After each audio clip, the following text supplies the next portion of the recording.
मैं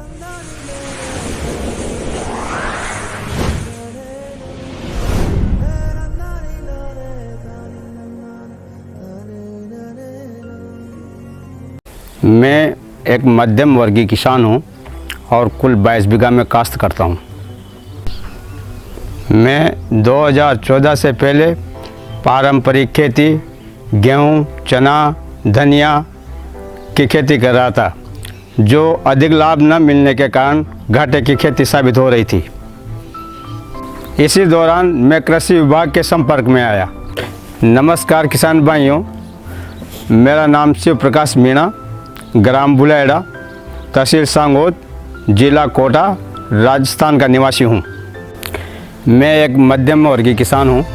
22 बीघा में काश्त करता हूँ और इसमें प्रारंभिक खेती गेहूँ, चना, अलसी, धनिया की फसल करता था, जो अधिक लाभ न मिलने के कारण घाटे का सौदा साबित हो रही थी।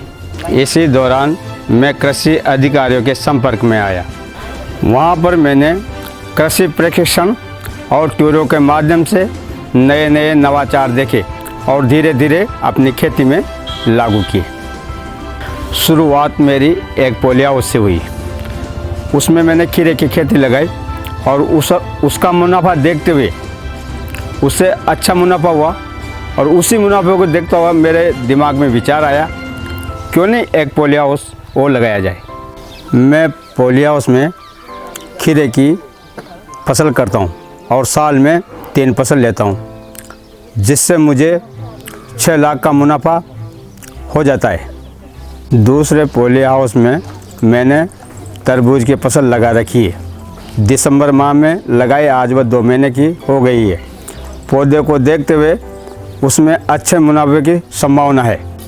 बरसात में पॉली हाउस का पानी व्यर्थ जा रहा था, तो दिमाग में एक आइडिया आया कि क्यों नहीं पॉन्ड खुदवा के और उसमें पॉली हाउस का पानी रिचार्ज किया जाए, ताकि पानी एकत्रित हो और खेती सिंचाई में काम आए।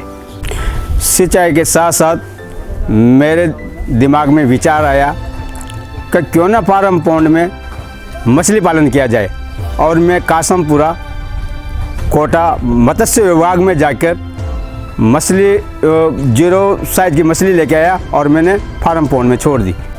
अभी तक मैं 3 लाख की मछली बेच चुका हूँ और आगामी समय में मुझे अच्छे लाभ की संभावना है। मैं 2.5 एकड़ में जैविक खेती करता हूँ। केंचुआ खाद, डिकम्पोजर, ह्यूमस, कीटनाशक, फफूंदनाशक, घन जीवामृत, शिवांशु खाद, ये सब घर पे बनाता हूँ और अपने खेतों में अप्लाई करता हूँ। इससे मेरी लागत कम हुई है और मुनाफा बढ़ा है। और मैं जैविक खेती में मटर, काले गेहूँ और लहसुन करता हूँ। मैं काले गेहूँ और मटर का बीज फार्म हाउस पे तैयार करके और किसानों को उपलब्ध कराता हूँ, जिससे अच्छा मुनाफा मिल जाता है।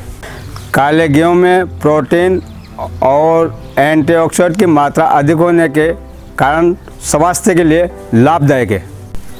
जैविक खेती में डिकम्पोजर से कीटनाशक में जो गाय भैंस जिन पेड़ पौधों को नहीं खाती उनके पत्ते लेता हूँ और 10 पन्नी अर्क बना करके अपने खेत में देता हूँ। और फफूंदनाशक में छाछ, लोहा, तांबा और पीतल और राख डाल करके फफूंदनाशक बनाता हूँ। और गोबर से खाद बनाने के लिए बेसन, डिकम्पोजर, गुड़, गौमूत्र लेके उसको अच्छी तरह से मिला करके उसका ढेर लगा करके उसको ढक दिया जाता है और 2-3 दिन बाद में उसको काटा जाता है और फिर वापस इकट्ठा करके उसे ढक दिया जाता है।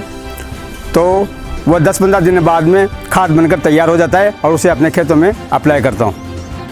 इन सब के साथ साथ मैं पशुपालन भी करता हूँ और पशुपालन में मुर्रा भैंस, गिर गाय और मारवाड़ी गाय रखता हूँ।